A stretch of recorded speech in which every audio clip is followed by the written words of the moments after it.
Somos todos una gran familia, con un mismo objetivo en la vida: ayudar a aquellos que lo necesitan y mejorar la calidad educativa. Somos uno en América Latina. El amor nos hace bien, no contamina. Nos unimos en talleres por las redes. Somos la comunidad que cada vez se hace más fuerte. Bajo el sol caribeño y la sierra andina, el conocimiento fluye en América Latina. Junto a la familia Mentor, unidos de la mano cumpliremos la misión. Rompiendo las fronteras, quitamos las barreras. Todos los latinos comenten con su bandera. Junto a la familia Mentor, Naciones Unidas, hoy cantamos con el corazón. Oh, oh, oh, oh, oh, oh, oh, oh. Con el corazón, mi familia Mentor. Oh, oh, oh, oh, oh, oh, oh. Cantamos con el corazón. Somos familia Mentor. Bajo el sol caribeño y la sierra andina, el conocimiento fluye en mi América Latina. Junto a la familia Mentor, unidos de la mano cumpliremos la misión. Rompiendo las fronteras, quitamos las barreras. Todos los latinos comenten con su bandera. Junto a la familia Mentor, Naciones Unidas, hoy cantamos con el corazón. Oh, oh, oh, oh, oh, oh, oh, oh. Con el corazón, mi familia Mentor. Oh, oh, oh, oh, oh, oh, oh. Cantamos con el corazón. Somos familia Mentor. Un saludo a nuestra familia de todos los países que nos acompañan en esta maravillosa jornada. Hagamos una lluvia de reacciones. Bolivia, República Dominicana, Ecuador, Venezuela, Colombia, Paraguay. Que se sienta el calor de esta hermosísima comunidad. ¿Dónde están Argentina, Cuba, Panamá, Chile, Perú, Uruguay? Juntos buscando mejorar la calidad educativa en nuestra América Latina. Un abrazo a México, Costa Rica, Honduras, Guatemala, El Salvador, Nicaragua y Puerto Rico. Los queremos, familia. Un saludo a todos los que están en Estados Unidos y en Europa. Vamos por más y hagamos una lluvia de banderas de la familia Mentor para ver cuál es el país más participativo. Me los bendiga. Familia Mentor, estamos con el corazón. La familia Mentor. Muchas gracias a todos por estar presentes siempre en cada taller. No nos olvidemos cuál es nuestro propósito en esta vida. Somos la familia Mentor. Rompiendo las fronteras, quitamos las barreras. Todos los latinos comenten con su bandera. Oh, oh, oh, oh, oh, oh, oh. Cantamos con el corazón. Somos familia Mentor. Buenos días, buenas tardes y buenas noches, querida familia, dependiendo del lugar donde se encuentren. Yo soy Luis Fernando y junto con María Victoria vamos a ser sus anfitriones en este encuentro internacional sobre neuroeducación para el aula, el cerebro parlante, que va a estar espectacular y que va a ser impartido por el doctor Martín Pinos, que nos ha acompañado muchísimas veces ya en Mentor, y para quienes no lo conocen, en un ratito más se lo vamos a presentar. Pero como ustedes saben, es fundamental escuchar algunos aspectos que son muy importantes para el buen desempeño de este encuentro, así que para eso, dale, Victoria. Muy buenas tardes, querida familia Mentor, ¿cómo están? Por favor, déjenos saber en los comentarios de qué país nos están acompañando, cuál es su profesión y cómo se sienten el día de hoy. Estoy viendo que nos están saludando desde Bolivia, desde Ecuador, Cuba, Venezuela, República Dominicana, Argentina, Panamá, El Salvador. Muchísimas gracias. Si me estoy olvidando de algún país, por favor déjenos saber ahí abajito en los comentarios. También decirles que el encuentro queda grabado en la misma página que lo está mirando ahora mismo, en la página Mentor Educación para Todos. También como hay una evaluación después del encuentro, sería súper útil si lo podría compartir en su muro para que se le quede grabado y lo pueda volver a ver las veces que sea necesario. Y también nos ayudaría muchísimo si podrían compartirlo en al menos 10 grupos de WhatsApp, Facebook, etiquetar a sus amigos y compartir con sus amigos para que esta información llegue a muchísimas más personas el día de hoy. También, si es que les gustaría recibir la información sobre este encuentro, también de todas las actividades que tenemos y demás, por favor no se olviden, sigan la página, activen las notificaciones y denle like para que Facebook le avise sobre todas las notificaciones de las actividades y las publicaciones que vamos a estar teniendo de este encuentro. También si es que les gustaría recibir el material, lo vamos a estar subir hoy día a la página de Facebook.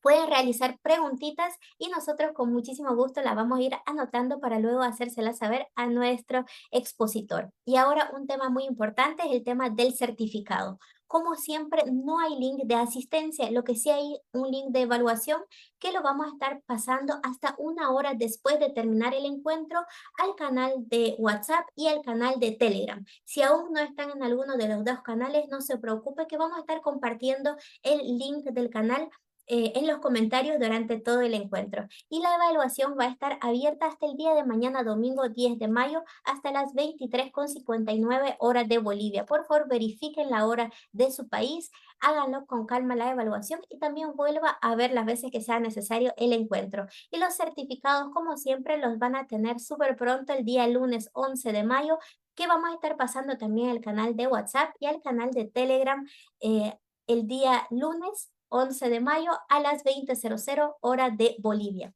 Entonces, los requisitos son para el certificado estar presente o ver la grabación, dar la evaluación, que es indispensable, compartir el encuentro, seguir la página y comentar muchísimo, ya que va a ser un encuentro súper, pero súper participativo e interactivo y esperamos sus buenas energías.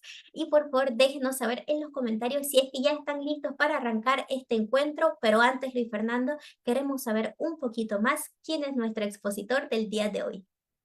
Claro que sí, hoy tenemos un invitado realmente de lujo, es el doctor Martín Pinos que nos acompaña desde España y que nos va a hablar sobre neuroeducación para el aula. Él es doctor en ciencias de la educación y máster en neurociencia, gestión emocional y aprendizaje a lo largo de la vida, especialista en neuroeducación, innovación educativa, metodologías activas de inteligencia emocional, profesor del máster de Soft Skills e Inteligencia Emocional de la Universidad de Zaragoza y formador de formadores. Ha participado como ponente en congresos y jornadas internacionales sobre educación y neurociencia, autor de más de una docena de libros y publicaciones sobre aprendizaje, emoción y pensamiento y ganador del primer Premio Nacional de Innovación Educativa, MEC, además que ha sido uno de los primeros colaboradores de Mentor desde hace 6 años. Es un gusto tenerlo, querido doctor. Y Victoria, ¿cómo recibimos siempre a nuestros expositores en Mentor?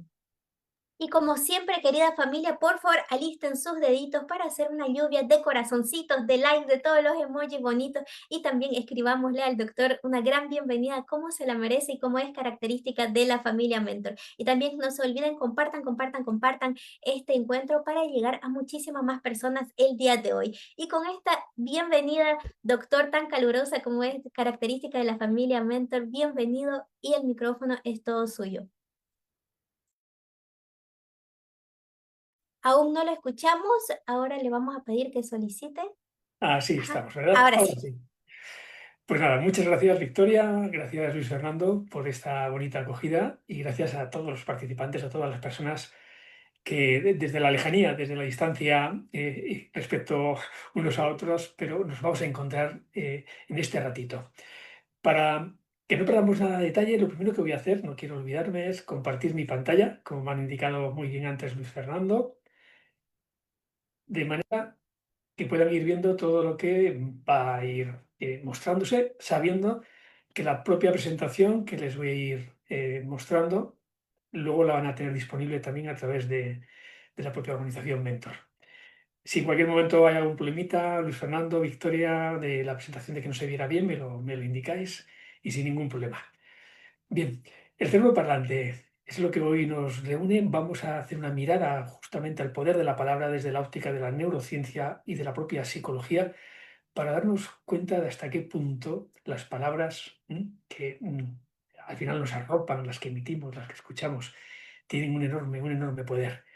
Eh, Como nos juntamos desde muy diferentes países, yo diría, y no me quiero olvidar, buenas tardes a todos, a todas, sabiendo que estamos en horarios un poquito distintos, a las 8 aquí en España, pero mm, mm, creo que ni siquiera ha dado tiempo a que puedan comer allí en Bolivia, Venezuela, República Dominicana, que deben ser las 2, ¿no? Y aún más temprano todavía en Ecuador, en Colombia. Bueno, pues espero que a pesar de que quizá no hayan comido, el encuentro que tengamos en estos momentos sea lo suficientemente nutritivo como para que merezca la pena. Y si ya han comido, pues fenomenal, ¿no? Vamos a seguir con un poquito más de energía seguramente. No sé si saben ustedes, pero la ciencia ha demostrado que las palabras que usamos afectan a nuestra sensación de bienestar, afectan también a la propia salud mental. Las palabras que nos llegan, las palabras que elegimos, modifican de forma absoluta nuestra percepción del mundo, nos ayudan a entenderlo, a comprenderlo, nos conectan con los demás y actúan como aceleradores o frenos de nuestros proyectos, de nuestros éxitos, de nuestros fracasos e incluso, y esto no es simplemente una exageración o una forma de hablar, incluso pueden hacernos vivir más años, como luego veremos. Esto es importante. Bueno, en una publicación que hice hace un par de años, la tienen ahí el inicio y el fin de los libros, decía, con cada nueva palabra una porción del mundo se ilumina e incorpora a mi pensamiento, porque los límites de mi mundo son los límites de mi lenguaje. Cuando hace años, hace muchos años, yo recuerdo caminaba por las montañas del Pirineo que tengo por aquí cerca de la ciudad donde yo vivo en España y observaba árboles, pero no veía más que árboles porque era incapaz de identificar las diferentes especies. Y para mí eran árboles simplemente. Con los años aprendí que aquellos árboles eran cedros, abetos, al final encontraba serbales, encontraba castaños, avellanos. En el momento que cada palabra se incorporaba a mi pensamiento, con cada palabra mi mundo se expandía. Cuando miramos al cielo y no vemos más que nubes, es muy distinto. Así cuando miramos al cielo vemos cúmulos, cumulonimbus, vemos estratos, vemos cirros, porque cada palabra amplía mi campo mental, amplía también mi mundo existencial. Esa flor que aparece ahí en la diapositiva puede ser una flor, simplemente una flor, o puede ser una bugambilla. Esa acuarela de esa flor representa una bugambilla. Y con ese nombre estoy hablando de algo más que una flor, porque flores hay muchas, bugambillas hay una. La palabra es importante. A veces bastan 2 palabras, ¿cómo estás? O 3, ¿cómo te sientes? Para empezar a conectar con la persona que tenemos delante. Qué bonito es recibir cada día a nuestros alumnados, si somos docentes, preguntándoles, ¿cómo estás? Y si es posible, por su nombre, ¿cómo estás, Pedro? ¿Cómo estás, Inés? ¿Cómo te sientes hoy? Porque quizás ayer vimos que se sentía de alguna manera especial y es importante que ella reconozca que no solamente la vemos, sino que además nos importa cómo se siente. ¿Cómo estás? ¿Cómo te sientes? Lanzo la pregunta. Se la lanzo a todos ustedes. Y me encantaría que en el chat pudieran contestarme. Ahí hay una serie de imágenes de agua. Este es un recurso muy interesante que a nivel educativo conecta con un concepto que se llama evaluación hidrográfica. Elijan una de las imágenes del agua, que ahí están, hay muchas formas distintas. ¿Con cuál de ellas se identificarían para expresar cómo se sienten en este momento? Y si quieren en el chat lo pueden poner. Me siento como la 3, como la 5, como la 2. Incluso, y esto es lo más rico en el aula, expresando el por qué me siento como la 3 o como cualquier otra. Porque me puedo sentir como la 3 porque hay un agua agitada, porque hoy me siento agitado, o me puedo sentir como la 3 porque hoy me siento vivo. Y ese agua viva que se remueve, el por qué es el que da realmente información de nosotros mismos y nos permite conectarnos con el otro, con los demás. Así que yo invito a que puedan aportarnos a través de ese chat algunas de sus respuestas. Yo no las puedo ver en este momento, pero estoy seguro que o bien Victoria o Luis Fernando me la pueden compartir algunas de ellas. ¿Mm? Claro que sí, doctor, y hay muchísimas respuestas.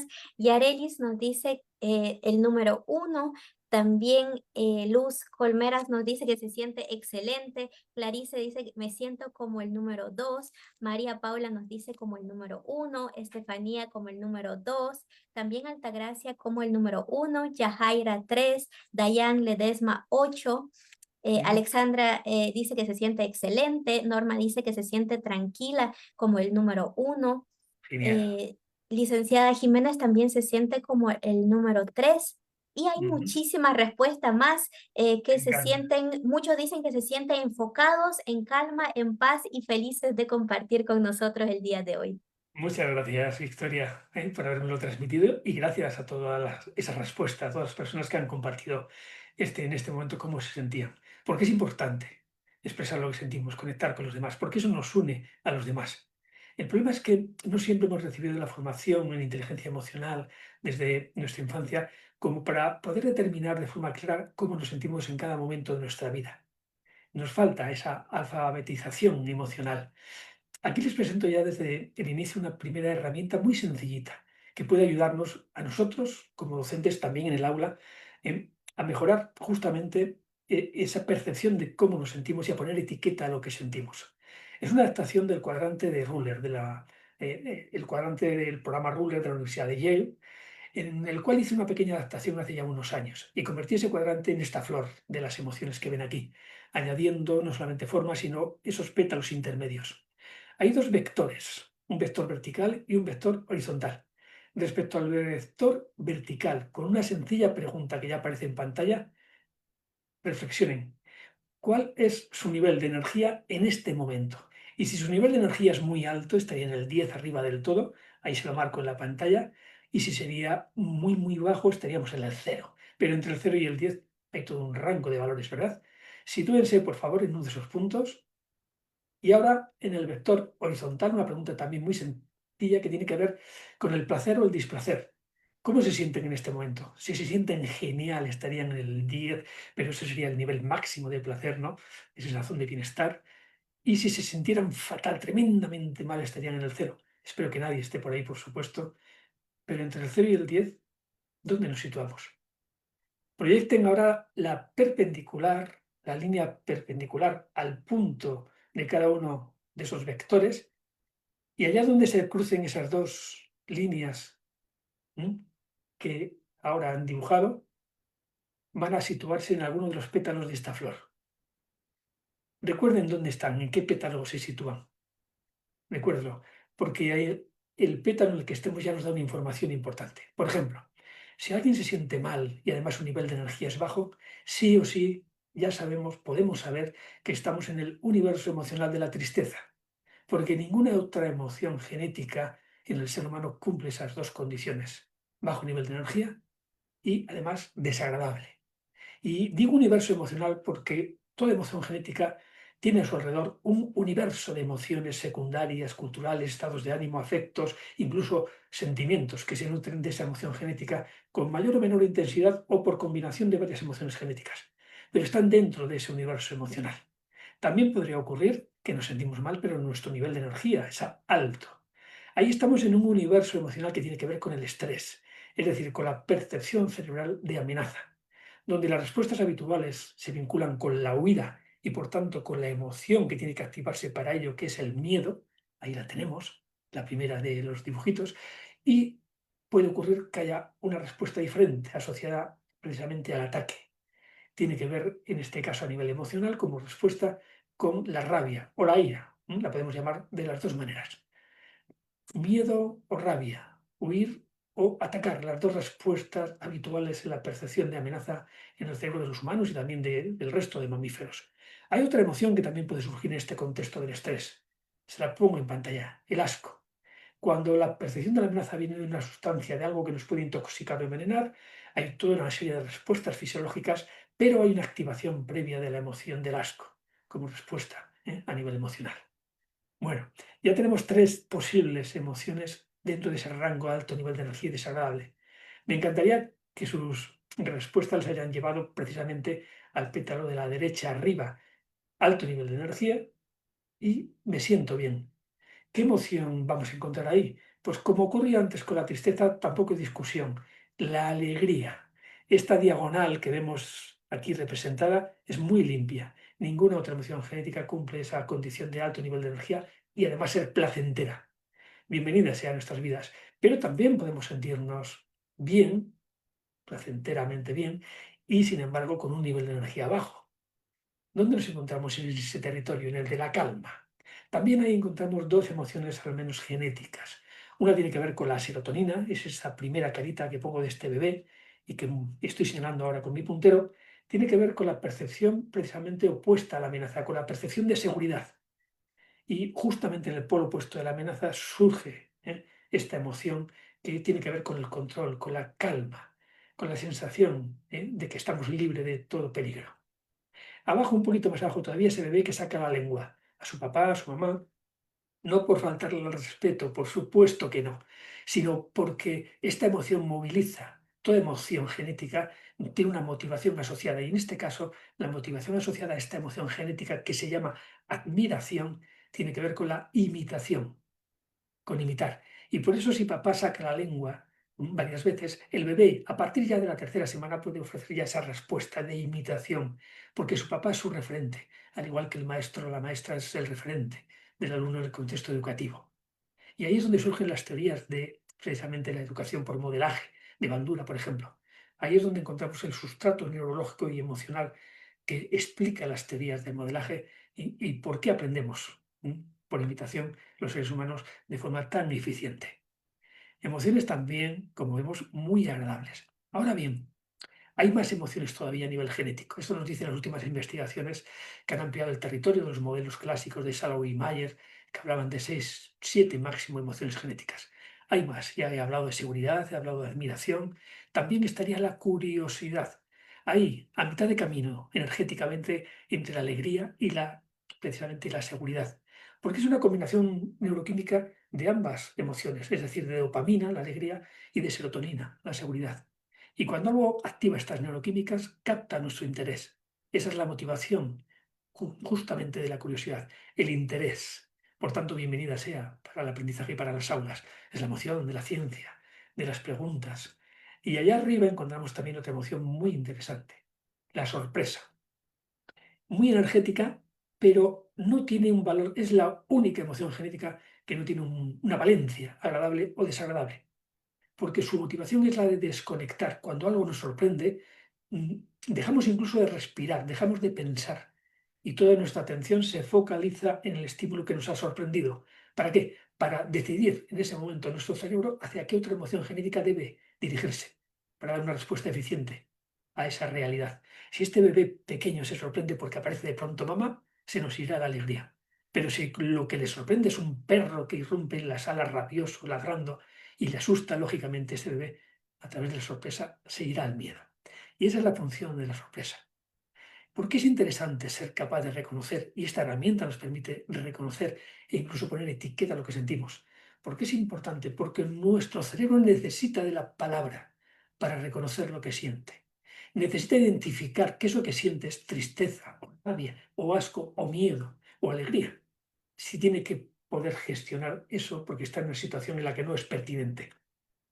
El primer requisito para gestionar una emoción cuando no es pertinente en nuestra vida, cuando nos está dañando, es tomar conciencia de esa emoción e identificarla, ponerle nombre.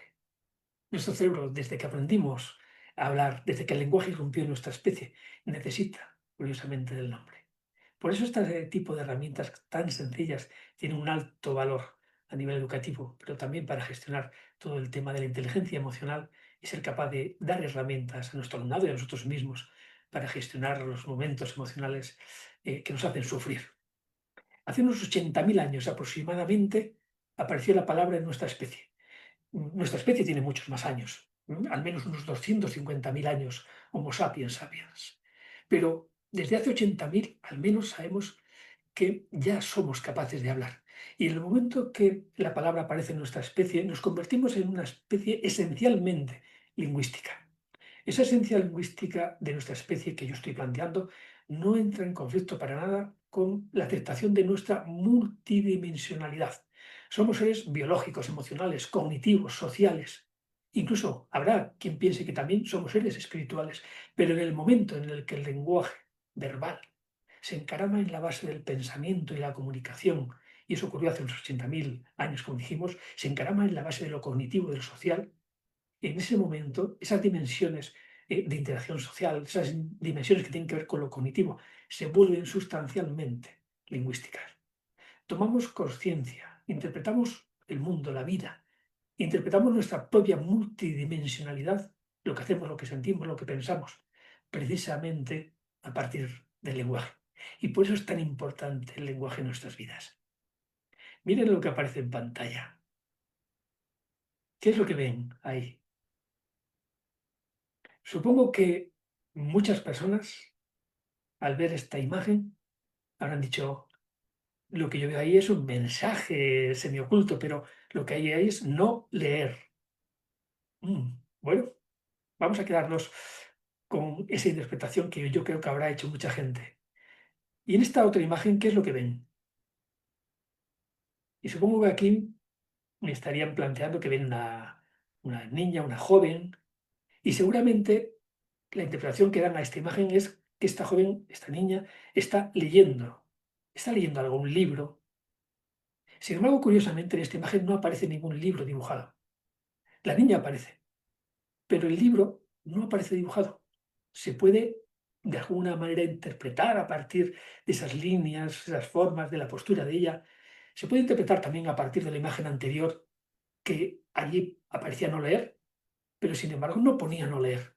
Si vuelvo atrás a la imagen, yo creo que no aceptaríamos que ningún alumno en una prueba escrita nos pusiera la N de esta manera, porque esto no es una N, de la misma manera que esto tampoco es una E, o esto, aquí, no representa realmente esa palabra de no leer. Ahora, ¿qué ocurre en este contexto o en este otro? Que nuestro cerebro en realidad no está diseñado para buscar la verdad, sino para dar sentido a lo que percibe. Y la información que le falta, lo que hace es inventársela. Directamente se la inventa. Necesita darle sentido. Y esto ocurre también con las palabras. Cuando la palabra que necesitan no está, nuestro cerebro hace una reinterpretación para dar sentido a ese mensaje. Ahondaré un poquito más en esta idea en sucesivas diapositivas, pero fíjense bien en la siguiente diapositiva.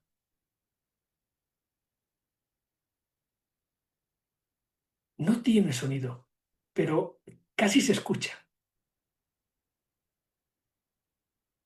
No digan que casi, porque en esa interpretación que hace nuestro cerebro de ese movimiento, de esa vibración, esas torres tan pesadas, enormes, nuestro cerebro reconstruye información que cree que debería estar, como la del propio sonido, el impacto en cada uno de los botes, pero esa información no está, ahí no había ningún sonido, en absoluto. Les voy a pedir algo.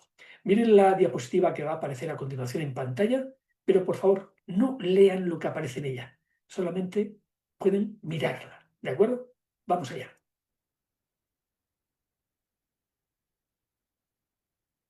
Bueno, ¿han mirado? ¿No han leído?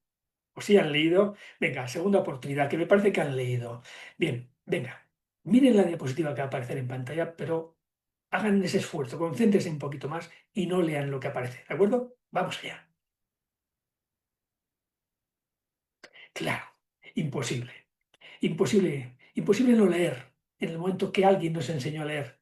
Imposible no leer como es imposible no pensar o como es imposible no comunicar, incluso cuando estamos en silencio. Porque a través del silencio también comunicamos. Porque en el momento que nuestro cerebro aprendió a dar sentido a las palabras, que alguien nos enseñó a leer, en ese momento nuestro cerebro tiene la necesidad de dar sentido a eso que percibe a través de la palabra.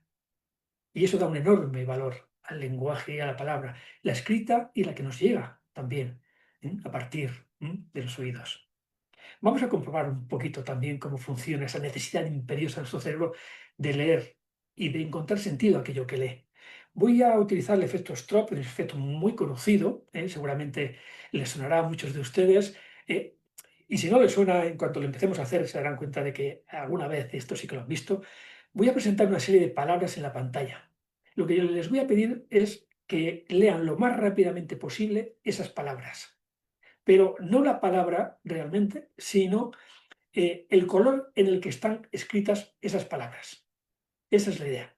Quiere decir, pongo un ejemplo. Si la palabra que aparece en la pantalla a continuación fuera silla y está escrita de color rojo, lo que habría que leer en casa, en voz alta, allá donde estén ustedes, es rojo.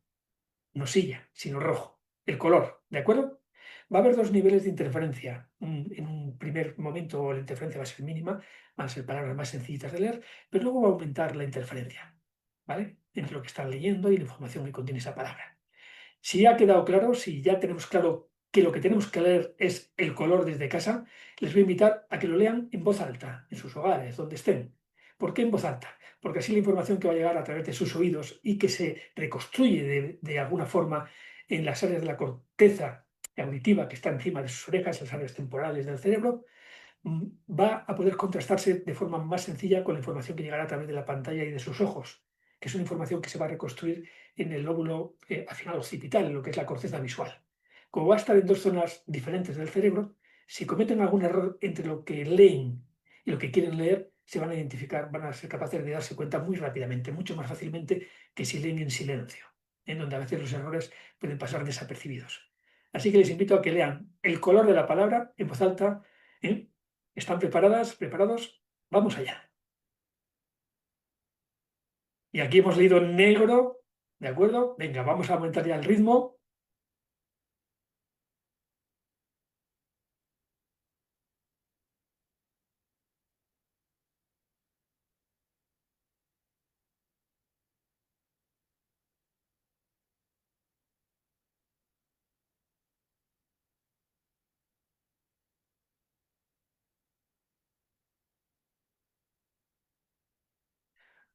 ¡Wow!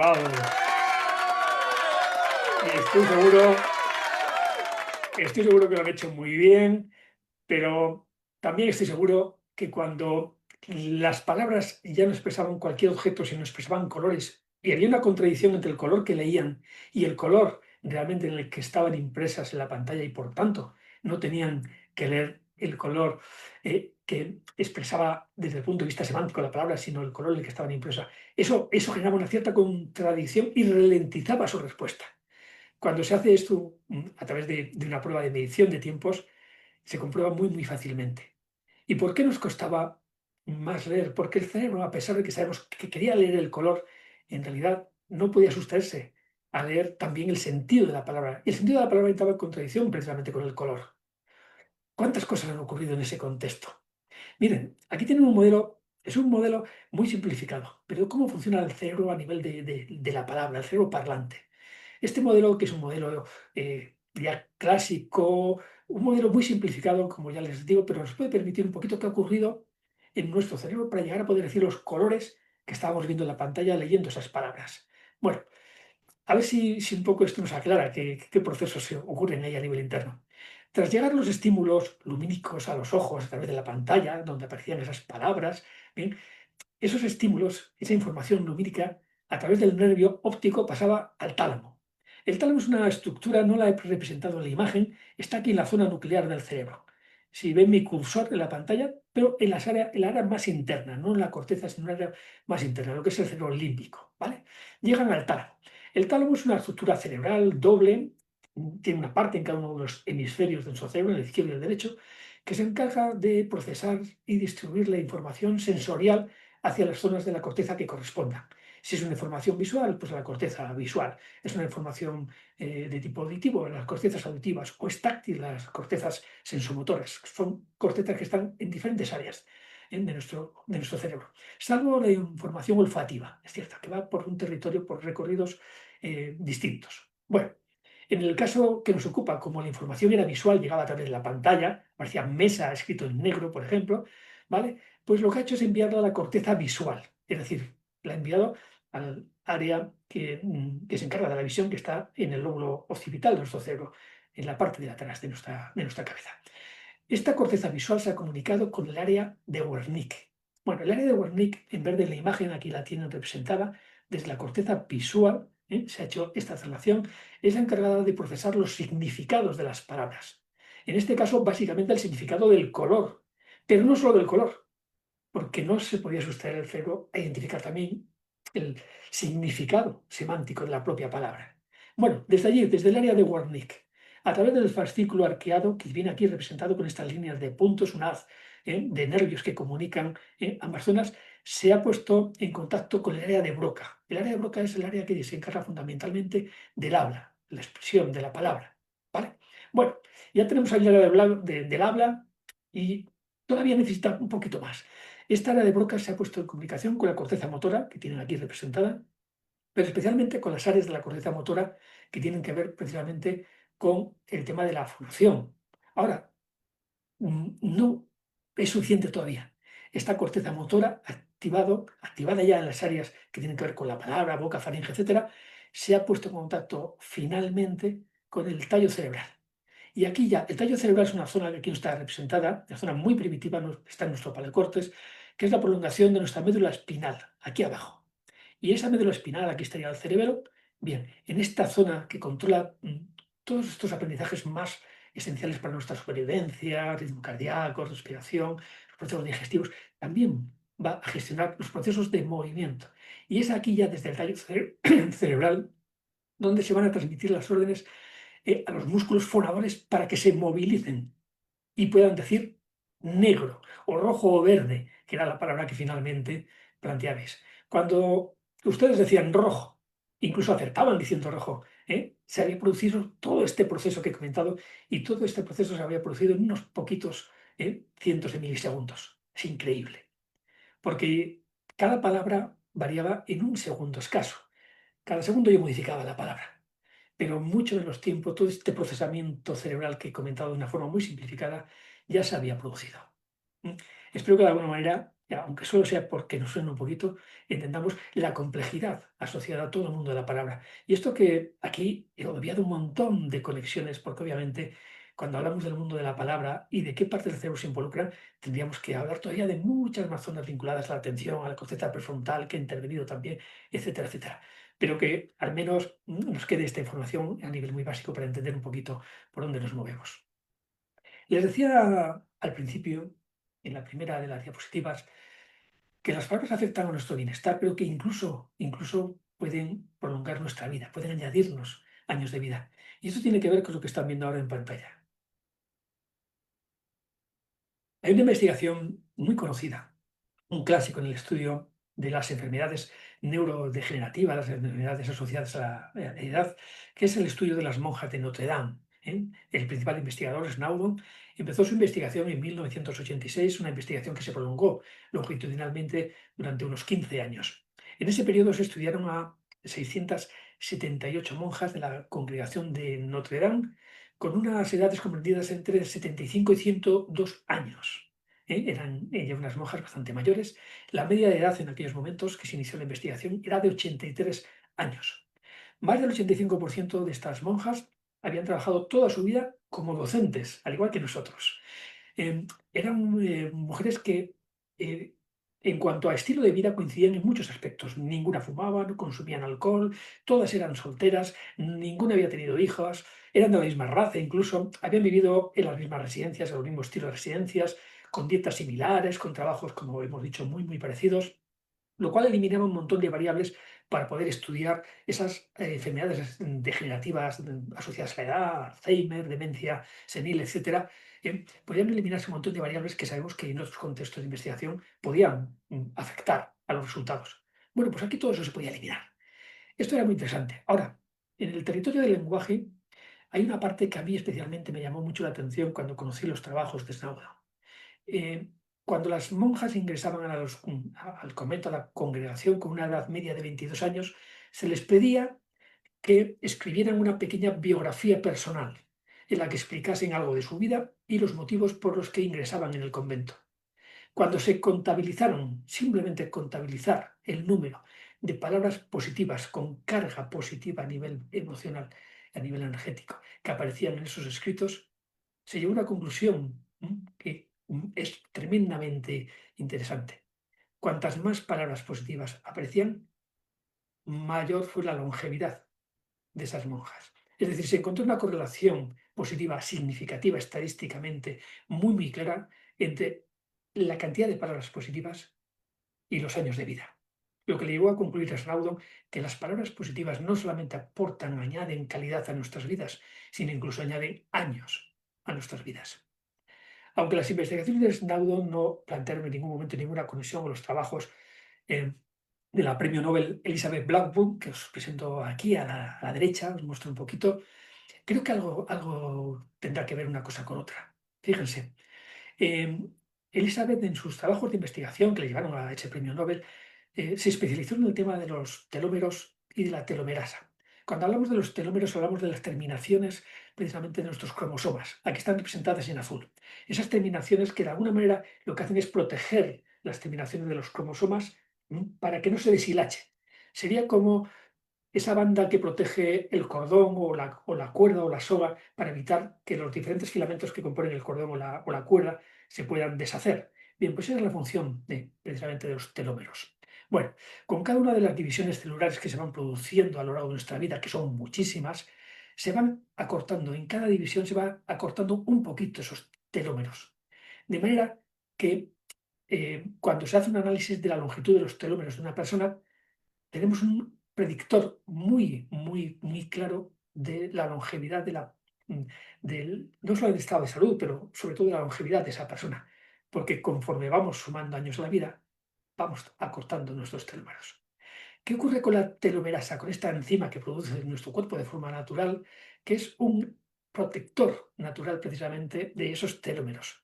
Que lo que hace es frenar el deterioro, el acortamiento de esos telómeros, que lo protege y que, aunque no puede impedir que se vayan acortando, sí que puede contribuir a que esa acción sea mucho más lenta y, por tanto, favorecer nuestra longevidad. Bueno, los estudios de Elizabeth Blackburn lo que llegaron a concluir es que hay ciertas acciones, ciertos hábitos en nuestras vidas que pueden producir un incremento en los niveles de telomerasa y, por tanto, contribuir precisamente a aumentar nuestra longevidad. Bien, dos de esas variables para mí son muy relevantes y en su estudio resultaron muy relevantes. Una de ellas es el movimiento. No estamos hablando aquí del movimiento en esta charla de hoy, ¿verdad? Pero recuerden que el movimiento, mantener una vida activa, el movimiento es el principal neuroprotector conocido en estos momentos. El principal. Y esto lo puede confirmar cualquier biólogo, neurobiólogo, cualquier neurólogo también. Bueno, pero la segunda de las variables a las que hacía alusión en los estudios de Elizabeth tenían que ver con lo que estamos hoy hablando. Las palabras positivas, el lenguaje interior positivo, el llevar un estilo de vida que nos lleve a pensar y a comunicarnos en positivo, aumenta la producción de telomerasa y contribuye, por tanto, a proteger esos telómeros que sabemos que añaden años o que restan, si no los cuidamos, años a nuestras vidas. El poder de la palabra incluso en el ámbito de nuestra longevidad. Esto que ven aquí, esta abejita, esta mosca, tiene que ver con lo que estamos hablando y lo van a entender enseguida. Hace unos años, en una publicación que hizo un autor que se llama Juan Carlos Maestro, hablaba de un prado repleto de flores en el cual vivían muchos insectos. Cada mañana, cuando amanecía, en ese prado las abejas salían alegres, contentas. ¿A qué? A hacer su trabajo. ¿Y qué es lo primero que veían las abejas cuando salían a ese prado florido cada mañana? Flores. Y veían flores porque lo que buscan las abejas precisamente es el polen que está en esas flores para producir la miel. Perfecto. Pero también en ese prado estaban las moscas, que vivían también y cada mañana felices al amanecer salían al prado. Y en ese prado repleto de flores, ¿qué es lo que veían las moscas? ¿Flores? No. ¿Dónde se dirigía la mirada de las flores? A la caca, a buscar las cacas de los excrementos de las vacas, de los animales. ¿Por qué? Porque en su naturaleza está buscar y alimentarse precisamente de esos excrementos. El prado era el mismo. Y ahí es donde Juan Carlos nos recordaba algo importante.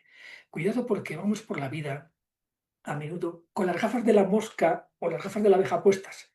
Pero cuando no lo hacemos de forma consciente, muy a menudo vamos con las gafas de la mosca puestas y vamos viendo caca o mierdecilla por todos los lados por ahí. Y estamos en el aula y pasamos al lado de ese chiquillo que está haciendo una redacción de no sé qué en ese escrito y de pronto toda nuestra mirada se dirige a esa tilde que le falta y decimos, a ver, Pedro, que falta una tilde, y nos fijamos en la mierdecilla de la tilde cuando a lo mejor Pedro está haciendo un escrito precioso, una redacción maravillosa, súper creativa, bonita, ingeniosa. Y sin embargo nuestra mirada no se va a lo bonito, a la flor, sino se va. Y eso que nos ocurre en el aula nos puede ocurrir también en nuestra familia, en la vida en el trato con nuestros compañeros. Y esa decisión de qué gafas llevo, la puedo tomar yo cada día. La puedo tomar cada mañana cuando me levanto, cuando con esa cara de sueño, despeinado, me voy al baño a asearme y me veo en el espejo y digo, uff, qué cara, qué cara. No, no, no, me pongo la gafa de la abeja para verme ya de forma amable. Y recordándome que puedo verme de forma amable ya en esos momentos, recordar que también puedo ver de forma amable a mi familia, a mis compañeros de trabajo, a mi alumnado, a la gente con la que me crucé en la calle. Es una decisión importante, una decisión consciente. Podemos elegir llevar la gafa de la abeja, podemos elegir llevar la gafa de la mosca, o si no elijo ninguna, cuidado, porque a menudo me puedo llevar la gafa de la mosca, pero que seamos muy conscientes de que allá donde centras tu mirada, allá donde pones tu atención, allá donde sitúas tus palabras, aquello crece. Y esta es una realidad, en la que tenemos que ser muy conscientes. Porque si mi atención va dirigida a palabras positivas, lo positivo crece en mi vida. Si mi pensamiento está cargado de palabras negativas y mi lenguaje está cargado de palabras negativas, lo negativo crece en mi vida. Esa es la realidad, ¿no?, de lo que os estoy contando en este momento. Claro, esto tiene mucho que ver, y seguro que a alguna persona eh, lo está conectando con el tema de las autoafirmaciones positivas. Esa expresión de palabras que a veces nos dirigimos a nosotros mismos para de alguna manera contribuir a reforzar algunos aspectos de nuestro carácter, algunos rasgos de nuestra personalidad. Y nos podemos repetir, a lo mejor, lo que sea, cada uno lo que quiera trabajar. Soy una persona fuerte, capaz, tranquila, o lo que sea. Autoafirmaciones positivas. ¿Qué nos dice la investigación en torno al tema de las autoafirmaciones positivas? Bien, pues que cuando están asentadas en creencias que sean racionales, tienen un efecto positivo. Porque cuando la autoafirmación positiva que nos lanzamos está sentada en una creencia irracional, ¿m? puede ocurrir justamente lo contrario, curiosamente. Puede ocurrir justamente lo contrario. La investigación es muy clara. Cuando conectan realmente con un mensaje que percibimos que puede ser real en nosotros mismos, pueden rebajar nuestro estrés, pueden rebajar el efecto de las emociones negativas, pueden aumentar nuestra sensación de bienestar e incluso, como dicen algunas investigaciones, pueden mejorar nuestros niveles de atención ejecutiva, de atención voluntaria, de concentración y incluso podríamos plantear, y esto nos dicen, por ejemplo, las investigaciones de ULAP, pueden mejorar nuestra neuroplasticidad, es decir, la capacidad que tiene nuestro cerebro de modificarse, de adaptarse y de aprender. Cualquier aprendizaje en realidad que hacemos en nuestra vida comporta una variación a nivel cerebral, es decir, implica una reestructuración o una creación, en su caso, de una red neuronal estabilizada, estable. Eso implica plasticidad cerebral, es decir, pueden aumentar también nuestra capacidad de aprender. Y en este contexto de entender que las autoafirmaciones positivas pueden tener este efecto positivo en nosotros, les voy a proponer una pequeña práctica. Esta práctica tiene que ver con una propuesta que aparece en este libro que viene en pantalla, Palabras para florecer, pero es un libro no publicado, ¿eh? No estoy haciendo ahora publicidad de este libro porque no se puede adquirir en ningún sitio, ni siquiera sé si llegará a publicarse, ahora está ya terminado, ahora estoy en ese proceso de buscar a ver cómo publicarlo, pero por eso lo pongo entre interrogantes abajo, pero aparecerá aquí, si llega a publicarse aparecerá aquí. Y en el contexto de entender que lo que decimos del otro, y esto es un axioma, ojo con esto, lo que dices del otro dice más de ti que del otro. Esto ocurre siempre en nuestras vidas. Cuidado lo que decimos de los demás, porque habla más de nosotros mismos que de esa otra persona de la que estamos hablando. Pero lo que nos decimos a nosotros mismos, y en nuestro lenguaje interior estamos hablándonos continuamente, lo que nos decimos a nosotros mismos, eso lo dice casi todo. Cuidado cómo nos hablamos a nosotros mismos. Y esta es la pequeña práctica que les voy a pedir que hagan. Léanse, por favor, en voz alta, en su hogar, en su casa, donde estén, este poema vinculado a la A, para usted mismo, para ti mismo.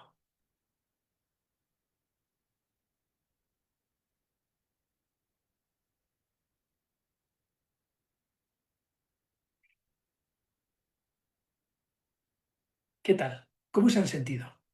Las gafas de la abeja ya entienden el por qué están dentro de ese poema. En el libro se explica, ¿no? Ya esto, por supuesto. ¿Cómo se han sentido al leer este poema hacia ustedes, hacia sí mismos? La investigación lo que nos dice es que hay un efecto paradójico en las autoafirmaciones positivas, porque mientras que aquellas personas que tienen una alta autoestima o alto nivel de narcisismo, que no es lo mismo ni mucho menos, pero aquellas personas que tienen un rasgo u otro, alta autoestima o alto nivel de narcisismo, este tipo de autoafirmaciones en primera persona, que es lo que yo les he propuesto, son realmente eficaces. Es decir, ejercen los efectos positivos que hemos planteado en la diapositiva anterior, a nivel de nuestro propio bienestar, a nivel de nuestro foco, nuestra atención, etcétera, etcétera. Sin embargo, pueden ser contraproducentes en personas que tienen una percepción negativa de sí mismo, en personas con bajo nivel de autoestima. Este tipo de autoafirmaciones en primera persona pueden percibirse de forma negativa porque el cerebro, al leérsela a uno mismo, al decírsela a sí mismo, de alguna manera las interpreta como demasiado positivas, como irracionales, como que están fuera del margen de aceptación de lo que uno considera creíble para sí mismo. Si yo leo, soy asombroso, alucinante, soy fuerte, capaz, soy una persona tranquila, pero en mi interior no me lo creo para nada, esto me provoca un rechazo. Y eso tiene que ver con la percepción que yo tengo de mí mismo. Bueno, en personas con bajos niveles de autoestima funcionan mejor el diálogo o los mensajes, las autoafirmaciones en segunda persona. Así que les voy a hacer una propuesta. Voy a modificar este poema y en el libro aparece la propuesta para que la puedan utilizar en ambas formas. Léanlo de esta otra manera, a ver cómo les resuena ahora. Y con esa pequeña introducción, que lo que hace es decirle a tu cerebro, lo que te voy a decir puede que te choque, pero no es mentira.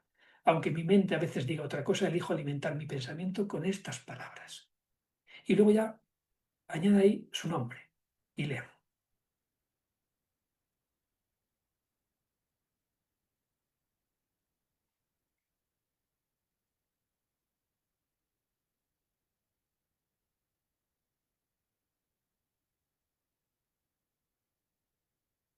¿Qué tal ahora? Personas con alto nivel de autoestima no van a encontrar ninguna diferencia entre leerlo así o no leerlo. O narcisismo, también hemos hablado de ese otro rasgo, que es bastante diferente, pero es decir, y esto ocurre con cualquier mensaje. Si cuando uno hace prácticas de meditación, de trabajo interno y utiliza las autoafirmaciones, que sea muy consciente de si ese mensaje que se está transmitiendo a sí mismo le provoca o no le provoca en el fondo, en su foro más interno, rechazo, porque si le provoca algún tipo de rechazo es porque necesita llevarlo al territorio de la segunda persona. Así de sencillo. Y si no le provoca rechazo, fenomenal, la primera persona va a funcionar de forma directa e intensa. Incluso en algunos contextos, y en este caso Young y su equipo es el que ahondó en este aspecto, a veces incluso podemos plantear el trabajar de alguna manera a través de otra persona, que sea alguien de nuestro círculo cercano, pero alguien te puede leer a ti también esas autoafirmaciones. Este poema que yo os he planteado en segunda persona, perdonad, lo podría leer alguien para nosotros. Y con determinado tipo de personas parece ser que cuando alguien te lo lee, aún es más eficaz el planteamiento, el mensaje, o actúa de forma más positiva. Porque de alguna manera el cerebro identifica que esa lectura que se está haciendo, esa discrepancia que puedes encontrar entre el mensaje y lo que tú sientes es menos intensa, es más pequeña. Pero bueno, en cualquier caso, entender la diferencia entre utilizar la autoafirmación en primera o segunda persona es lo que nos tiene que quedar, ¿vale? Bueno, las palabras tienen un enorme poder, ya lo voy anticipando, ¿verdad? Lo estoy diciendo de forma repetida. Tienen el poder de cuidarte, tienen el poder de cuidar a los demás. Ahora, eso sí, si tú las cuidas. Esa es la condición imprescindible. Porque como no les prestes atención, como no prestes atención a esas palabras que están constantemente en tu pensamiento, esas palabras que emites y trasladas a los demás, ¿eh? Como las descuides, ellas precisamente también te van a descuidar a ti. A ver si se puede escuchar bien este pequeño vídeo que voy a proponerles. Cariño, dile a tu padre que tiene que arreglar la luz de la entrada. Sí, vale. ¿Qué dice mamá que tienes que arreglar la luz de la entrada? Estoy muy ocupado.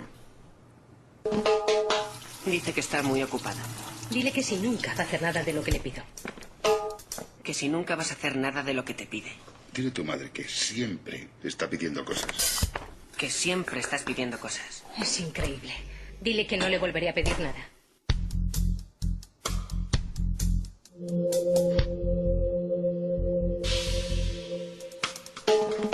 Dice mamá que te volvería a pedir que te casaras con ella. Que no diga tonterías. Dice que es tonto, que le gustas mucho, que está loca por ti. Le encanta tu pelo, tus ojos, te adora, tu sonrisa y volvería a casarse contigo una y otra, como el primero.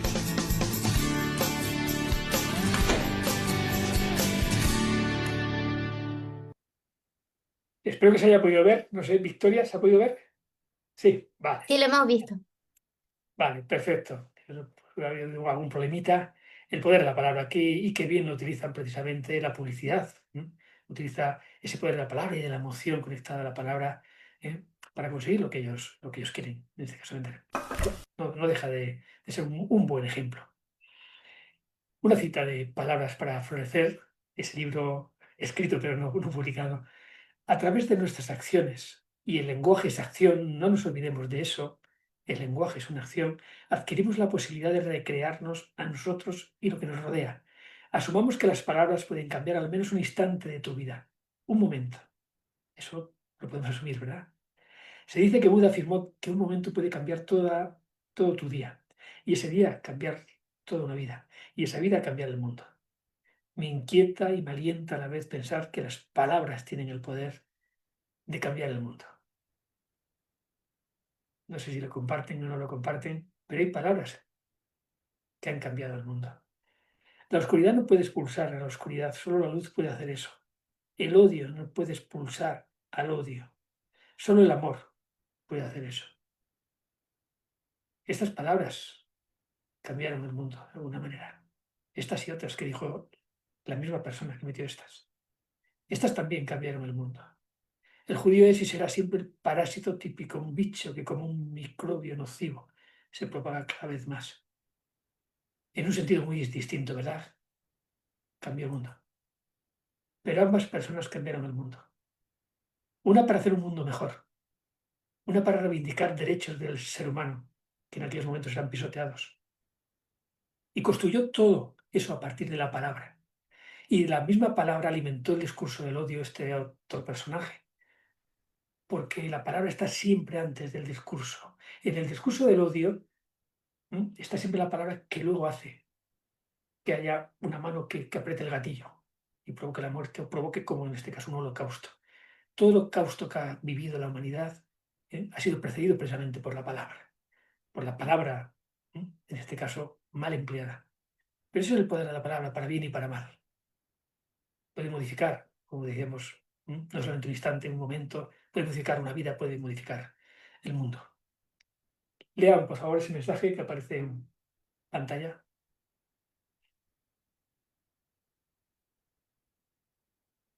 No sé si se han comido ese él, si lo habían comido, lo habían saltado. Casi todo el mundo no lo comemos, ¿eh? Yo el primero. Casi todo el mundo no llegamos a comer ese él. Pero es que el cerebro funciona así. Cuando considera que algo es inútil, ¿para qué prestarle atención? Por lo tanto, si hay información no relevante que puede ser prescindida, pues la evita. Vale. Hay pensamientos que nos autoboicotean. Por ejemplo, si yo a mí me repito o me encuentro repitiéndome a mí mismo un mensaje como el que aparece en pantalla, soy un inútil, es que no valgo para nada. Si ese fuera un pensamiento intrusivo en mi vida, que de vez en cuando reapareciera, desde luego estaría haciéndome mucho daño. ¿Por qué me haría mucho daño? Porque si yo me estoy planteando a mí mismo, me estoy diciendo a través de la palabra, y el cerebro da mucha importancia, como hemos visto, a la palabra, que soy un inútil. Y para mi cerebro lo que es inútil no necesita prestar atención. ¿Para qué prestar atención al inútil? Lo hemos visto hace un momentito, ¿verdad? Con ese otro mensajito anterior. Si yo soy inútil, ¿para qué prestarme atención? ¿Para qué cuidarme? Cuidado con los mensajes que nos mandamos, porque pueden ser tremendamente dañinos para nuestro propio bienestar, nuestra propia salud personal. Cada uno podemos tener nuestro propio mensaje.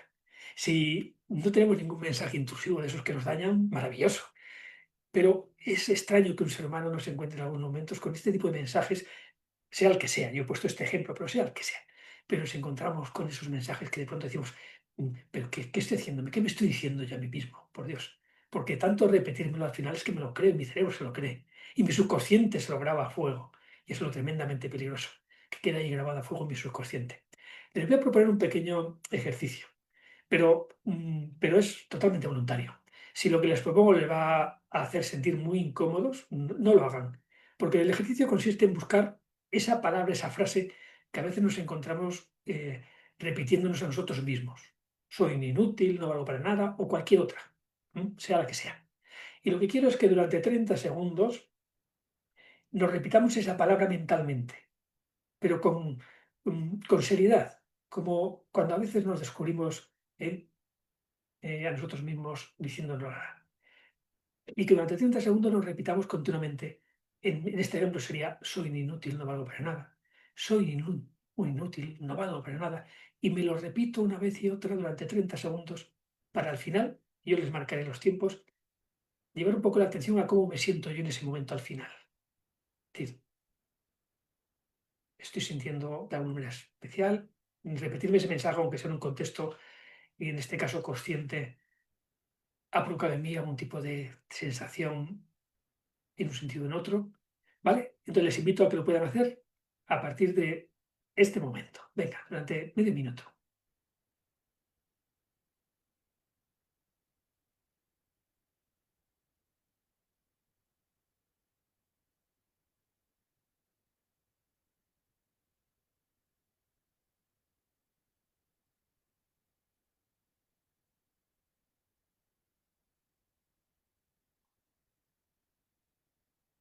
Bueno, ¿qué tal se han sentido?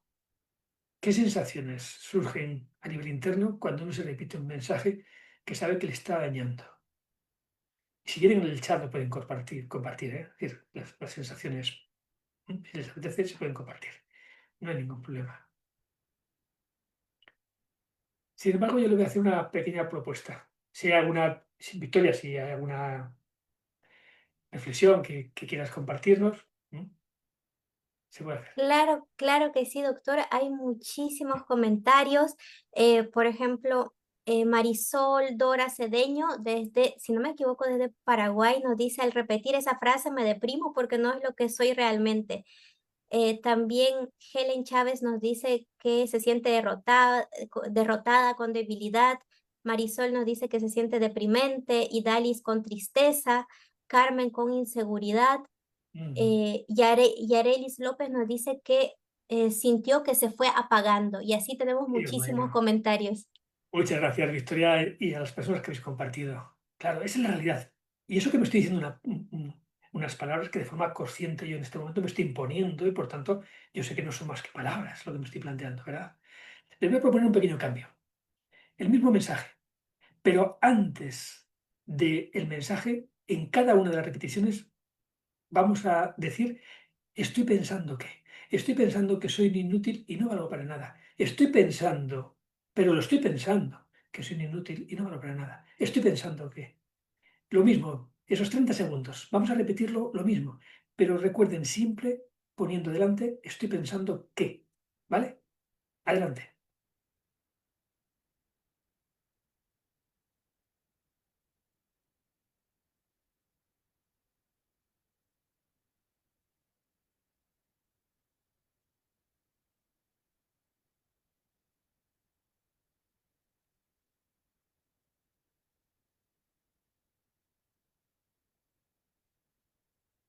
¿Qué tal ahora? ¿Ha habido alguna diferencia? ¿Se sentía lo mismo o la percepción ahora era diferente? Si lo quieren compartir en el chat. Claro que sí, doctora. Enseguida van a ir llegando las respuestas, que muchos todavía están respondiendo ¿Mm? la anterior pregunta, por ejemplo, Paola nos dice que su cerebro como que si se hubiera bloqueado. Eduardo nos dice sí, que se sintió diferente, que hay una duda. Eh, Nos dice Laura que sí sintió la diferencia, que se sintió mejor. Alejandra nos dice, estoy pensando que puedo hacer cualquier tarea. Patricia nos dice que se sintió mejor. Eh, Tamara Soto nos dice, las palabras tienen mucho poder. Y Dalis nos dice, tengo una sensación de alivio, de tranquilidad. Muy Gladys también nos dice que se siente diferente. Muchas gracias. Claro, porque yo creo que se ha dado cuenta rápidamente de que no es lo mismo, ¿verdad? Que en el momento que hemos puesto delante, estoy pensando que hemos tomado distancia y hemos pasado a un rol diferente. Nos hemos puesto en el rol del observador. Nos hemos desidentificado de esas palabras. Soy inútil, me identifica con esa realidad. En el momento que yo estoy pensando que ya no soy esa realidad, soy el que observa esa realidad. Porque, como muy bien decía la primera de las personas que ha intervenido en el momento precedente, ¿no? Decía, claro, es que yo no soy mis palabras. No, no somos nuestras palabras. De la misma manera que no somos nuestros pensamientos, no somos nuestras emociones, no somos nuestras memorias. Yo no soy la tristeza o la rabia que siento. Soy quien siente esa rabia y esa tristeza. Yo no soy mis palabras. Soy el que puede observar mis palabras. Por tanto, cuando yo me encuentro en ese discurso negativo hacia mí mismo y cambio el mensaje, digo, estoy pensando que soy inútil, pero lo estoy pensando, yo no soy inútil. Soy el que piensa que soy inútil, es muy diferente. La palabra ahí cobra un poder o un valor muy relativo. Y lo cobra a través de la propia palabra, fijaros, del estoy pensando, que me permite tomar esa distancia. Una técnica muy sencillita para los momentos en los que nos encontramos precisamente en ese lenguaje negativo. Hay que cuidarse, hay que cuidar nuestro lenguaje interior, hay que mimarse. Y ahí es donde yo propongo que en algún momento, cuando os apetezca, en algún ratito en el que se pueden encontrar con ustedes a solas, se escriban una carta de amor a sí mismo. Está bien escribir cartas de amor a los demás, pero ¿por qué no una carta de amor a uno mismo? Y les propongo que encabecen al menos los 4 primeros párrafos con estas entradas y luego que añadan lo que quieran. Y que se escriban en un papel bien bonito una carta que empiece por me encanta cuando yo y escriban. Y cuando terminen ese párrafo, empiecen un segundo párrafo en el que digan lo que más me fascina de mí y sigan escribiendo. Y dediquen tiempo a escribir un párrafo bonito de lo que más les fascina de ustedes. Y que luego continúen con me perdono porque habitualmente nos cuesta menos perdonar a los demás que a nosotros mismos. Qué curioso. Somos mucho más duros con nosotros que con los demás. Pues perdonémonos también.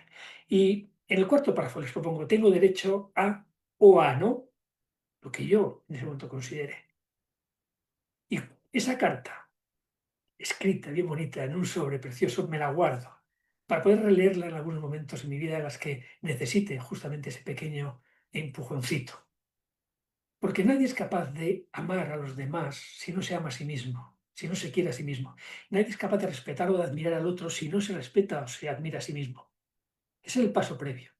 Ahora bien, para amarme a mí mismo, para respetarme a mí mismo o admirarme a mí mismo, ojo, alguien tuvo primero que respetarme, o que admirarme, o que amarme. Eso sí, es verdad también, ¿eh? Pero si quiero amar y quiero respetar a los demás, este es el paso previo. Hay que trabajarlo por ahí. Hay palabras que unen, indiscutiblemente hay palabras que permiten que unas personas se conecten con otras. Si fueses un ejemplo de técnica, de pequeño trabajo, en realidad ahí estamos hablando de una dinámica de cohesión en el contexto de la metodología cooperativa que permite justamente hacer eso, crear vínculo, conexión entre las personas que tienen que trabajar juntas. Es muy sencillito. Por ejemplo, empezaría con una propuesta parecida a esta que viene en pantalla. Yo lanzaría al grupo de personas que luego tienen que interactuar como equipo esta propuesta. Les diría, si fueses un animal, serías, y entonces cada una de las personas de forma individual responde en su cuaderno. Si fuese un animal, sería, y dan la respuesta, la que fuera, la que ellos estimen. Y vamos añadiendo una serie de si fueses, por ejemplo, aquí tienen diferentes propuestas, puede ser estos o pueden ser otros. Un árbol, un mueble, un instrumento musical, una emoción, personaje de ficción, etcétera, etcétera. Y cuando ya tenemos todos los si fuese respondidos a nivel individual, entonces se juntan las personas del equipo que han de trabajar juntos, que queremos que creen buen vínculo, buena conexión, se juntan y empiezan a compartir sus respuestas. Y el primero, si fuese un animal, sería un delfín, un perro, lo que fuera, pero sobre todo con pensamiento argumentativo dirán el por qué. ¿Por qué han elegido un delfín, un perro, un águila como el animal que serían? Y es en esos porqués donde vamos a aportar un montón de información personal que va a permitir que los demás encuentren afinidades y conexiones con nosotros. Personas que eligen el mismo animal lo hacen por motivos distintos y personas que eligen animales distintos lo hacen por el mismo motivo. Es muy fácil, cuando se hace una dinámica como esta, en muy poquitos minutos encontrar conexiones con todas las personas del grupo, del equipo.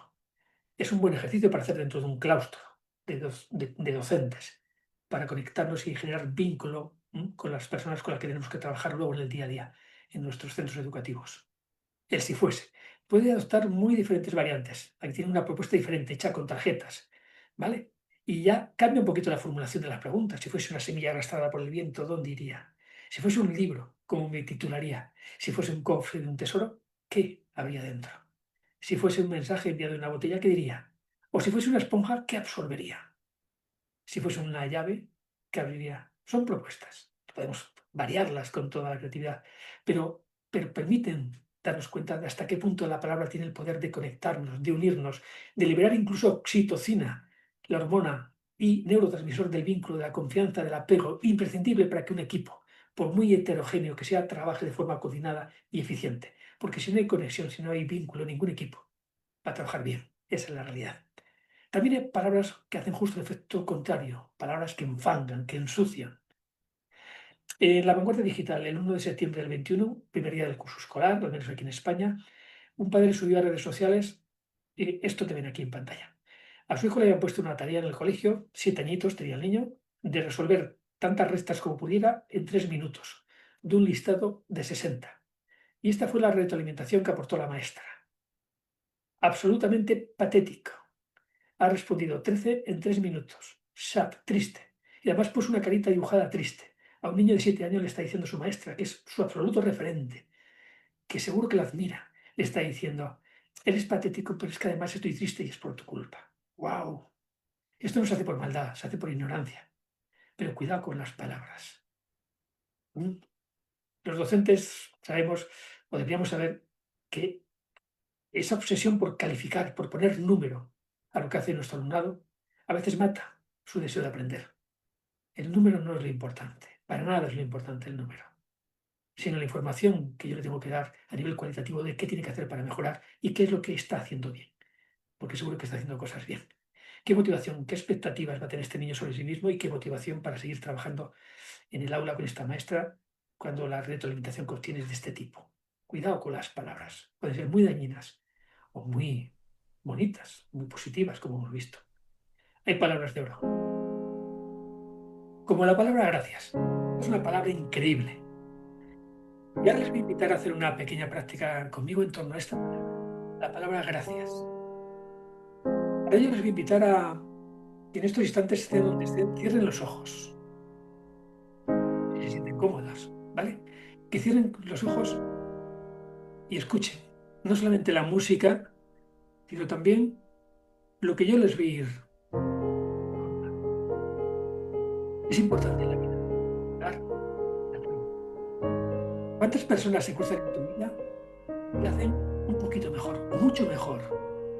Hay personas que te ayudan, que te ayudaron cuando estabas mal, cuando fracasaste, cuando estabas enfermo.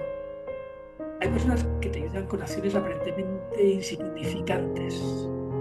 Personas que te abren una puerta, que te sonríen, que te atienden con amabilidad cuando les preguntas. Dar las gracias a esas personas es reconocer que lo que hacen es valioso. Expresar agradecimiento consciente, con la palabra, con un gesto, un aplauso, aporta bienestar tanto a quien lo recibe como a quien lo da. Dar las gracias verbalmente, pues escribir una carta de agradecimiento nos hace más feliz al aumentar. Dar nuestro bienestar, según nos confirman los estudios.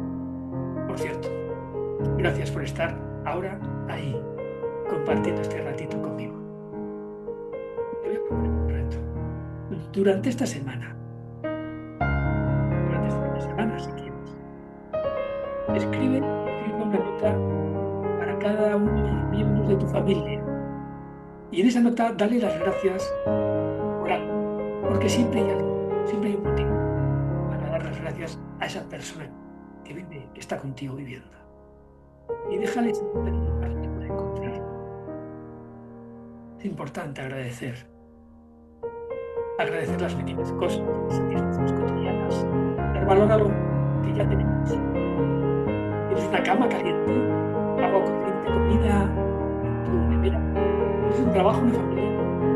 ¿Por cuántos millones de euros de dinero al camino de tus piernas, ojos, tus hermanos, tus amigos, a tu ser querido?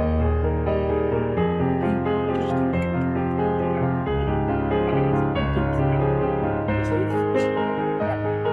así que agradece que eso que has presentado podrían estar no sé. Ser agradecido debe ser más optimista. Así que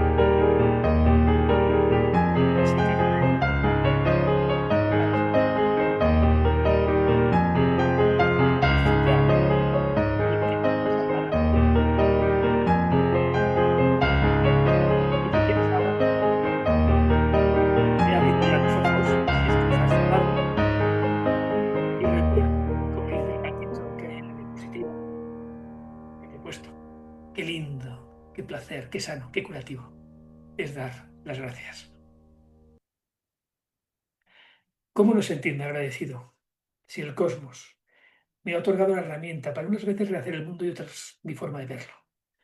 La palabra. Y aunque ya no lo voy a comentar, pero les dejaré esta diapositiva con esta información porque enseña cómo hacer esa escucha emocional que tan importante es en nuestras vidas de una forma activa y sobre todo emocional de una manera muy sencillita. Y ahí tienen los 4 pasos. Como no tenemos tiempo, voy a ir ya muy rápido por ir acabando. Información de contacto, por si en algún momento alguien de ustedes quiere, o a través de redes sociales o mi correo electrónico, contactar conmigo, pero sobre todo quiero acabar con esta idea. Es maravilloso. A partir de la combinación de 24 fonemas, no más, somos capaces de usar entre 40.000 y 60.000 palabras un adulto. Y nuestra memoria recupera en una fracción de segundo cada una de las palabras que queremos emitir sin equivocarnos casi nunca. Es increíble el cómo funcionan nuestras palabras. Y si unimos letras y números, 101%. Podemos hablar de más del 100% de algo. ¿No creen ustedes que a veces la vida nos lleva a situaciones en las que parece que nos exigen dar más del 100% de lo que podemos dar? 100% eso es posible. Voy a explicar con una pequeña fórmula matemática. Voy a intentar dar algún tipo de respuesta a eso.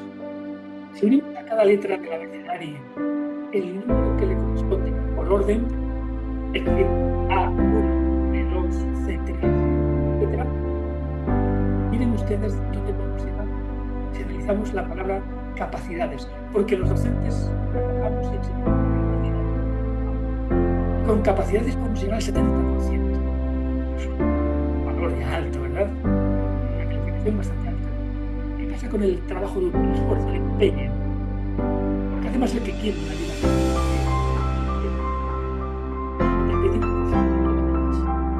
¿Qué pasa con la actitud?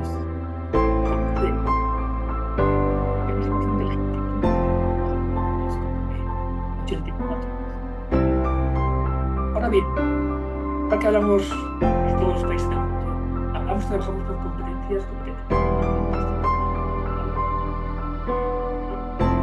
La competencia es la capacidad aplicada muy bien. Y cuando hablamos de competencias, la aplicar alguien dirá, qué casualidad,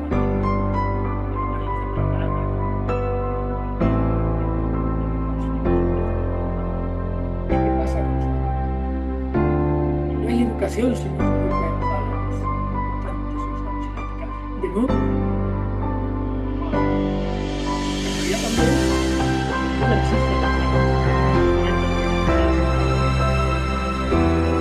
y miren lo lejos que te puede llevar el corazón, el trabajo universal de las emociones.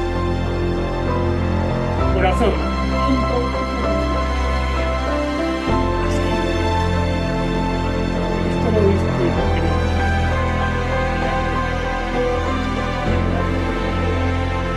Se puede concluir con la matemática, la capacidad de esfuerzo y hasta los valores es trabajar en ello, hablar, escuchar.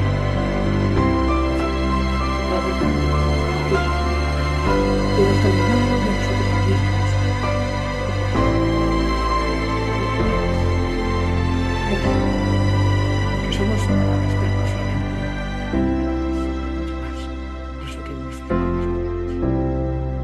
Muchas gracias por su atención. Y voy a dejar de compartir, Victoria, para que si hay alguna cuestión, alguna pregunta, podamos, si hay tiempo que no sé, podamos abordarla. Muchísimas gracias, doctor. Nos encantó y a toda la familia Mentor, y así lo dicen en los comentarios, querida familia, hagamos una lluvia de reacciones, de likes, de todas las apreciaciones bonitas el día de hoy y también si nos pueden ir dejando en los comentarios con qué mensajes se quedan el día de hoy. Y antes de comenzar con alguna de las preguntitas que tienen en el chat, también es importante recalcar que el encuentro queda grabado en la página de Mentor Educación para Todos, es la misma página que lo están mirando ahora mismo. Lo pueden compartir en su muro para que se le quede grabado y lo puedan encontrar de manera más fácil. Y como queda grabado también nos ayudaría muchísimo si podrían compartirlo en algún grupo de Facebook, de WhatsApp, etiquetar a sus amigos y compartir con sus amigos un encuentro tan pero tan importante. Y si es que les gustaría recibir el material, no se olviden ahí abajito en los comentarios poner los corazoncitos, también seguir la página, activar las notificaciones y darle like para que Facebook le avise cuando estemos subiendo el material y sobre todas las actividades que tenemos durante la semana, el mes y lo que resta del año. Y ahora sí, voy a comenzar con hablando del tema del certificado. Decirles que no hay link de asistencia, lo que hay es un link de evaluación que lo vamos a mandar hasta 1 hora después al canal de WhatsApp y también al canal de Telegram.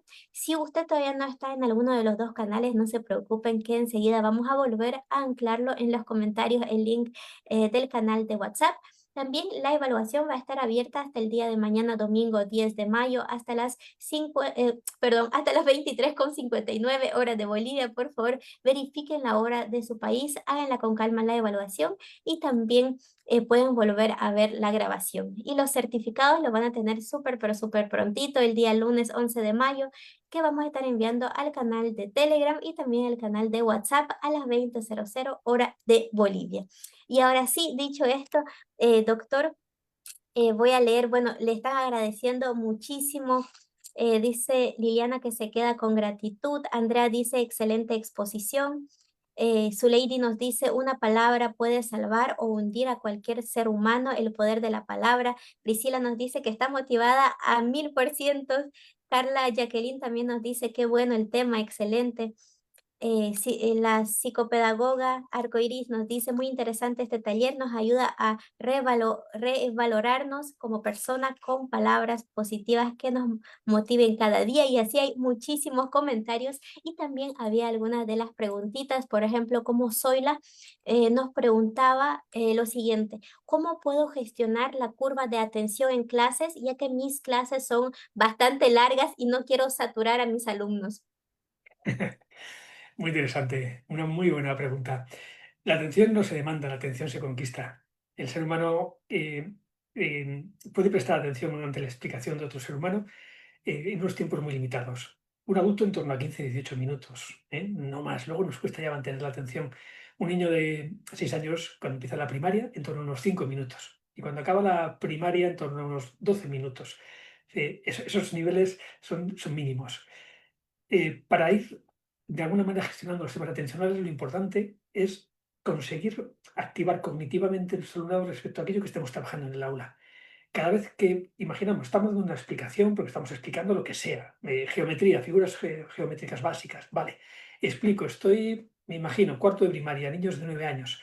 Bien, sé que en torno a 8 minutos máximo de explicación, porque más de esos 8 minutos voy a tener problemas con su atención. Bueno, explico esos 8 minutos, pero a partir de esos 8 minutos voy a involucrarlos cognitivamente respecto a eso que acabo de explicar. Y hay muchas maneras. Puedo plantearles que me hagan una buena pregunta por escrito respecto a lo que estamos trabajando, o bien, más interesante todavía, puedo plantear una cuña activa que tiene que ver con la geometría. O puedo plantearles una actividad de aplicación de esa geometría en un contexto, pero ya real de aplicación, y si puede ser manipulativo. En el momento que vamos incorporando cognitivamente al alumnado, su curva atencional vuelve a reactivarse.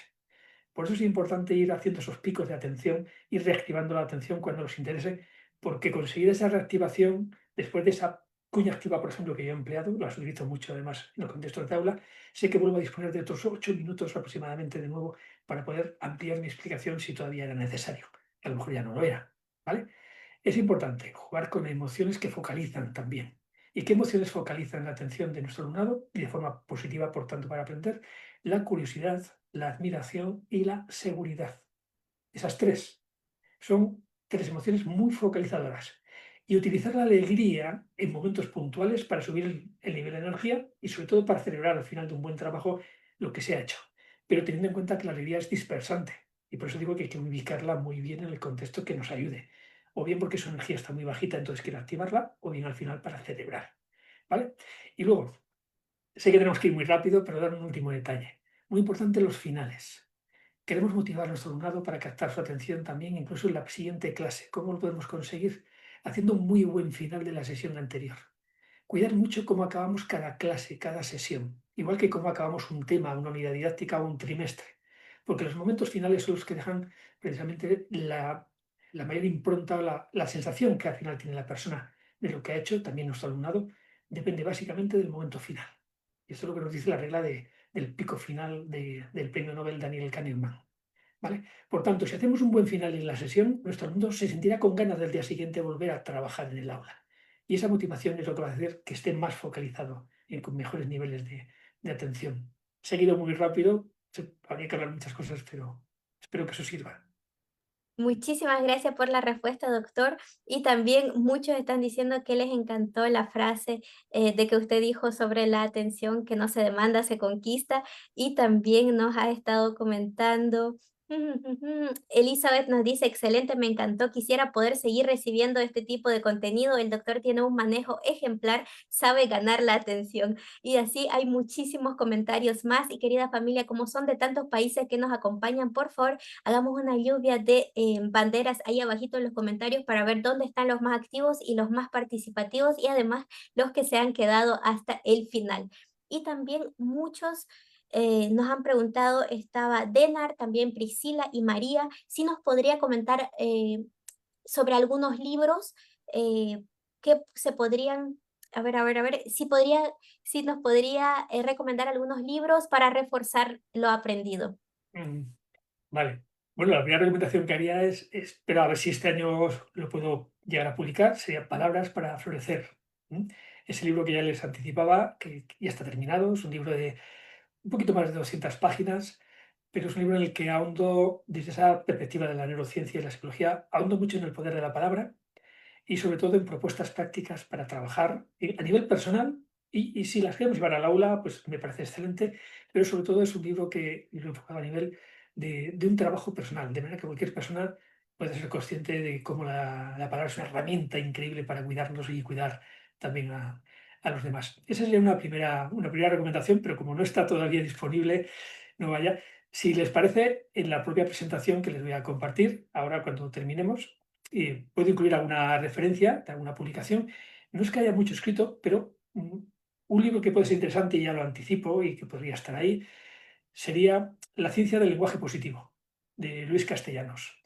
La ciencia del lenguaje positivo es una publicación que ya tendrá 7 o 8 años, pero Luis Castellanos es el principal investigador que hay en este momento en España. Trabaja en un equipo de investigación en torno al poder de la palabra, pero sobre todo al poder de la palabra positiva. Él ha centrado por ahí su campo de intervención. De hecho, es uno de los dos prologuistas de mi libro, de Palabras para Florecer, junto con Rafael Vizquerra, el presidente de la RIEF, de la Red Internacional de Inteligencia Emocional y Bienestar, los dos buenos amigos. Pero este libro de Luis Castellanos puede ser una buena referencia, pero puedo aportar alguna más en torno a la palabra por ahí. Sí.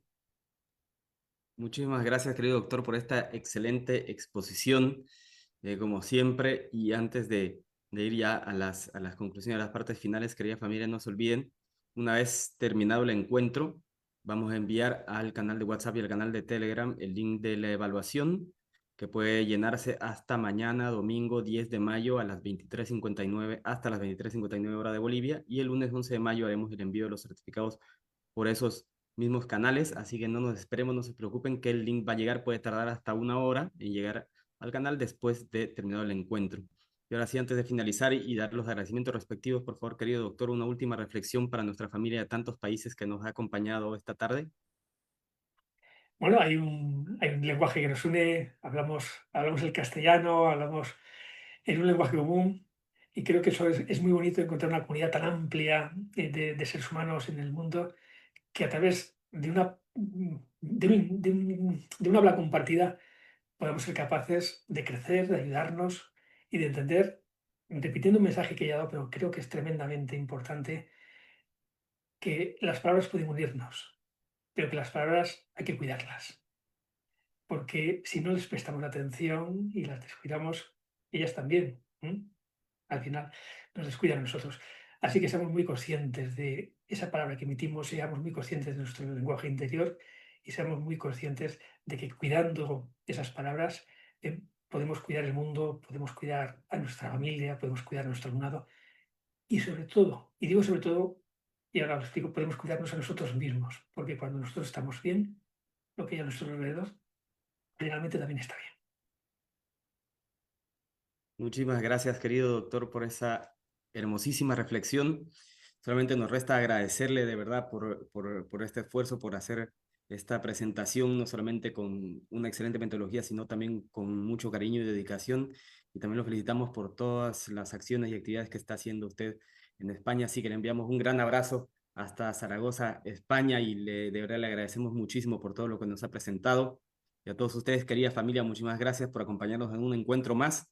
Ustedes saben que todas estas grandes aportaciones, como las que hace el doctor Martín Pinos, somos nosotros, son ustedes los docentes los que las ponen en la práctica en sus aulas y en sus casas.